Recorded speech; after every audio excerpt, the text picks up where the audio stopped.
para você ver a evolução ao longo das décadas de análise de conteúdo. Veja, mas o que é que ela diz? Regras raramente aplicáveis por analistas principiantes que devem obedecer às categorias, tá?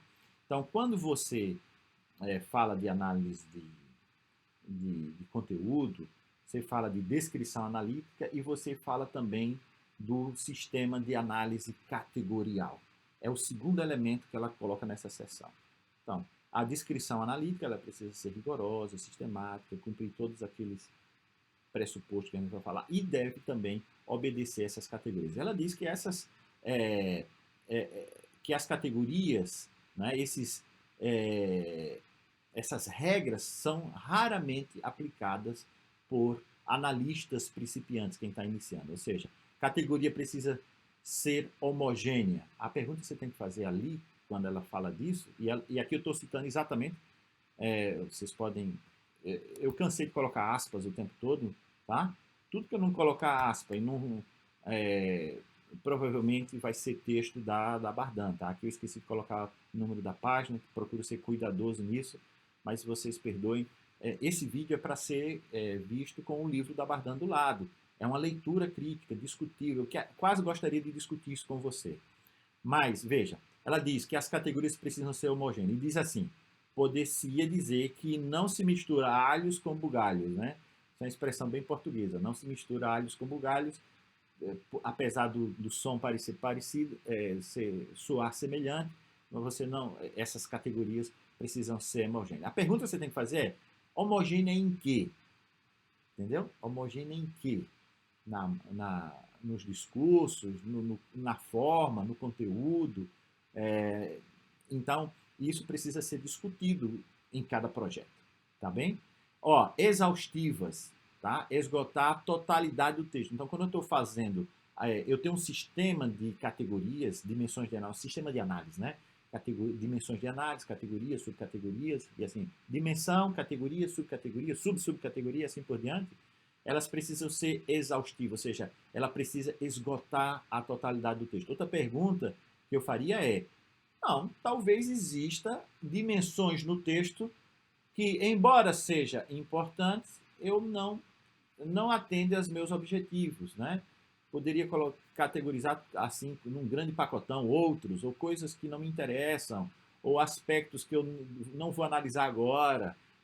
Então, esse princípio, essa regra de exaustividade também é discutível, tá? Hoje em dia, mais do que na época da Bardan. Por quê? Porque hoje em dia eu tenho técnicas, eu tenho software, eu tenho ferramentas que podem me ajudar, por exemplo, a discutir a dimensão da exaustividade ou da exclusividade. A exclusividade, eu vou fazer uma pausa maior para a gente poder descrever. Ou seja, um mesmo elemento do conteúdo não pode ser classificado aleatoriamente em duas categorias diferentes. Aí a pergunta é, por que não pode ser? Eu destaquei em negrito aqui, para muitos dos meus alunos, isso é uma pergunta frequente, não é? Esta frase desse entrevistado, eu posso colocar em duas categorias diferentes? De forma aleatória, diz a Bardan, não. Mas a maioria dos alunos lê e diz, não, ela é exclusiva, ela só pode estar nesta categoria. Ela não está dizendo isso. Ela está dizendo que ela não pode ser classificada aleatoriamente. Tá? E essa categoria precisa ser objetiva, adequada ou pertinente. Tá? São as regras que uma categoria deve ter, segundo lá o que a Bardan está construindo em termos dos pilares da definição de análise de conteúdo. Então, descrição analítica, análise categorial. Nós vamos aprofundar isso e ela volta a aprofundar isso mais adiante. Mas sobre essa exclusividade, deixa eu dar um exemplo para vocês aqui, e aí saindo da Bardan novamente. Tá? Imagina que você tem uma frase. Essa frase, é, você está analisando uma dimensão sobre saúde, sobre educação, não importa. Tá? E sobre saúde, quais são as coisas que você faz em termos saudáveis na sua alimentação, exercício físico? Essa frase sobre o seu hábito de alimentação, de exercício físico, em termos de temática, pode vir para um sistema de análise, para a dimensão, a categoria saúde ou subcategoria alimentação e exercício, tá? Como eu estou mostrando aqui para vocês. Mas este hábito, que tem a temática alimentação, é um hábito positivo ou um hábito negativo? Ou seja, essa mesma frase é sobre a temática alimentação e, ao mesmo tempo, é um hábito positivo ou uma percepção positiva, não é? Exercício físico, o meu entrevistado, o meu paciente tem uma percepção negativa sobre o exercício físico. Toda vez que eu faço exercício físico, eu fico todo dolorido, né? É, então, essa é uma percepção negativa. Então, a mesma frase eu consigo categorizar aqui em exercício físico e na percepção negativa. Veja, na época da Bardan, eu não tinha elementos para é, cruzar a informação que está ao mesmo tempo em exercício e negativa. Isso eu preciso de um operador booleano, que um computador faz isso. Um software como o WebQDA, como o NVivo, como o Atlas, faz isso em 2 minutos. Entendeu? E mostra quais são, por exemplo, na dimensão alimentação, quais foram as percepções positivas e negativas. Ou na área de estudo, por exemplo. Aqui na educação eu coloquei assim, que é um outro problema que muitos dos meus alunos também têm, não sei se vocês têm isso. Eu tenho uma categoria chamada educação. Aí depois eu tenho uma subcategoria chamada estudo. Ora, se eu não tiver, se eu tenho um caminho que não bifurca pelo menos em duas subcategorias, então essas categorias da ponta, ela coincide com a categoria anterior, com o código anterior. Então, é uma questão meramente de gestão, de quase de diagrama aqui, né? De hierarquia, né? Ou seja, aqui educação e estudo seria uma dimensão só. Deveria ter pelo menos uma duas subcategorias, ou seja, estudo e avaliação. Então, eu colecionei uma frase que é sobre avaliação na educação. E é uma visão, uma percepção positiva. Então, ela vai para avaliação e vai para a visão positiva. Ou vai para estudo e vai para a ligação positiva em outra dimensão da minha árvore, do meu sistema de codificação. Veja, toda essa flexibilidade técnica de codificação não estava tão à disposição da Bardan na sua época, tá? Mas hoje está à disposição.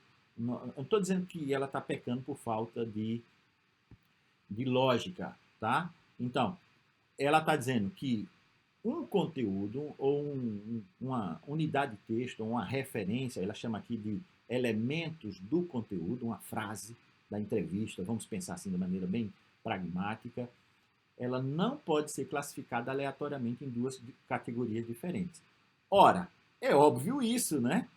Por exemplo, essa frase poderia ser negativa e positiva ao mesmo tempo? Não, por quê?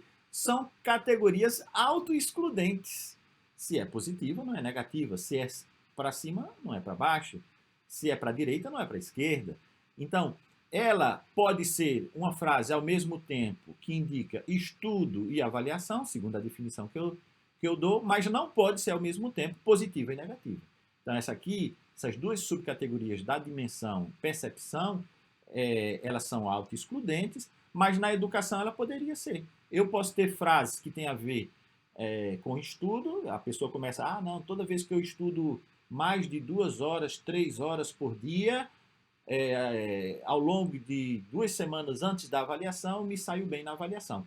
Então, essa frase inteira poderia ser classificada dentro da categoria estudo e avaliação ao mesmo tempo.